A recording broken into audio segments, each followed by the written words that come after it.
సోదర సోదరీమణులారా, ప్రభుత్వం తరపున ఈ పట్టాలు మీకు పంచబోయే ముందు ఒక్క మాట మీకు చెప్పాలనుకుంటున్నాను. ఖాళీగా కనపడ్డ భూములన్నింటినీ ఆక్రమించుకుని కబళించే రాజకీయ నాయకులున్న ఈ రోజుల్లో తనకు దక్కలైన భూమి మీకు త్యాగం చేసిన నిజమైన రాజకీయ నాయకుడు అంటే మీ సేవకుడు అన్నమాట శ్రీ శ్రీ దత్తాత్రేయులు గారు మీతో దున్నే భూమిని ఉండేవాడే ఇళ్ళని ప్రభుత్వం గుర్తించి మీకందరికీ ఉండడానికి ఇళ్లకు పట్టాలిచ్చినందుకు నేను ప్రభుత్వాన్ని ఎంతో అభినందిస్తున్నాను, సంతోషపడుతున్నాను.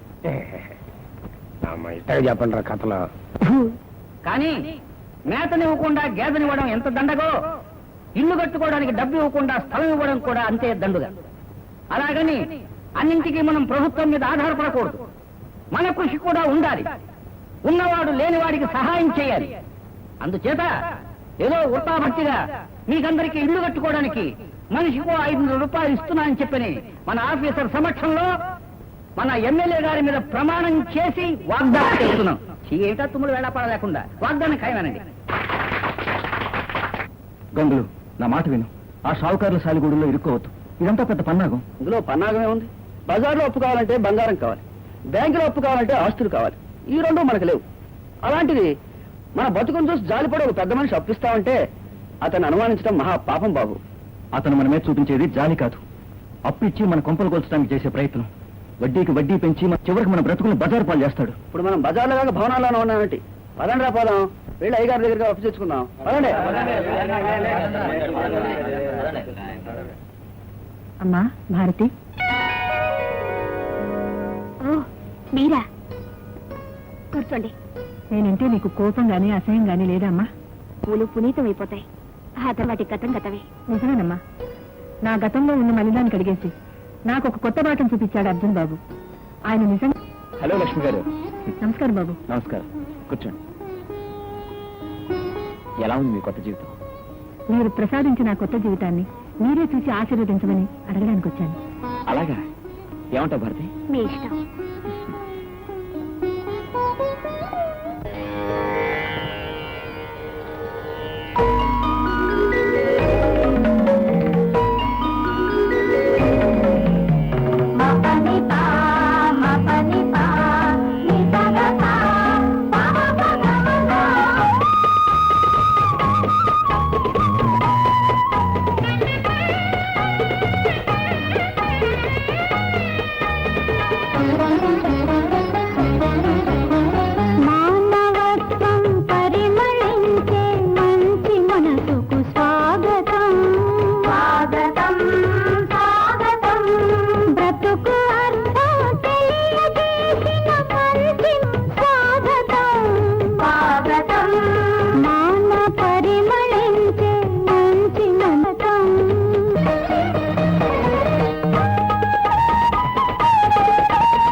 బ్రతుకు అర్థం తెలియజేసిన మంచి మనిషికి స్వాగతం స్వాగతం స్వాగతం.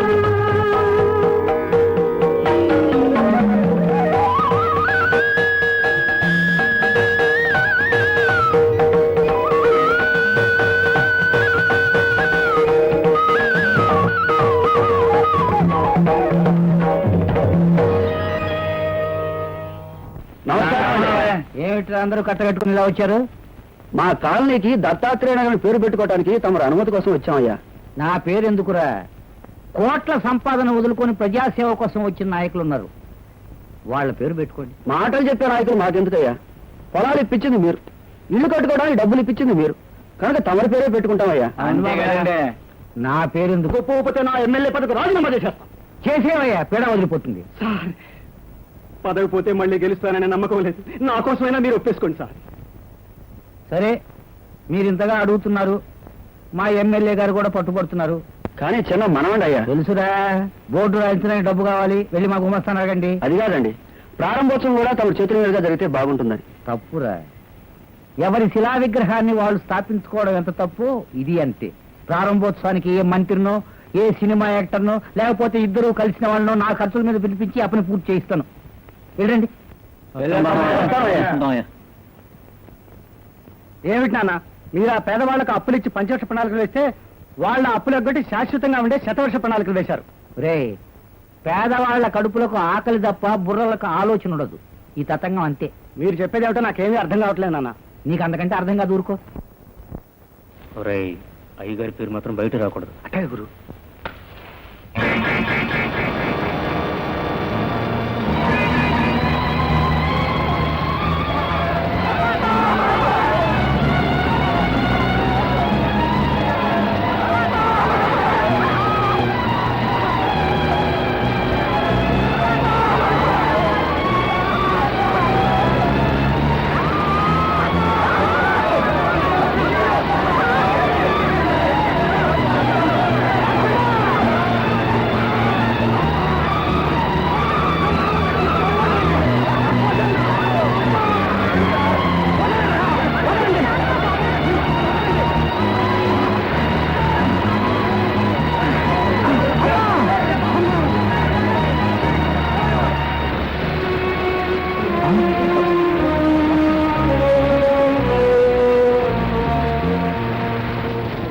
అమ్మా, అమ్మా, అమ్మా, అమ్మా,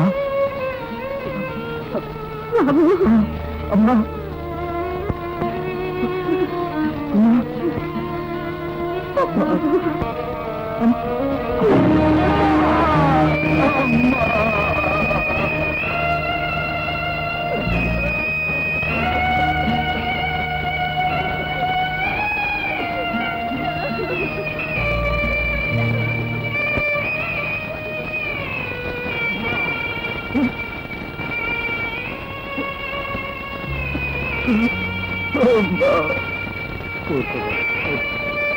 ఎంత ఏడ్చి మట్టుకు మనం చేయగలిగిందేమని చెప్పు.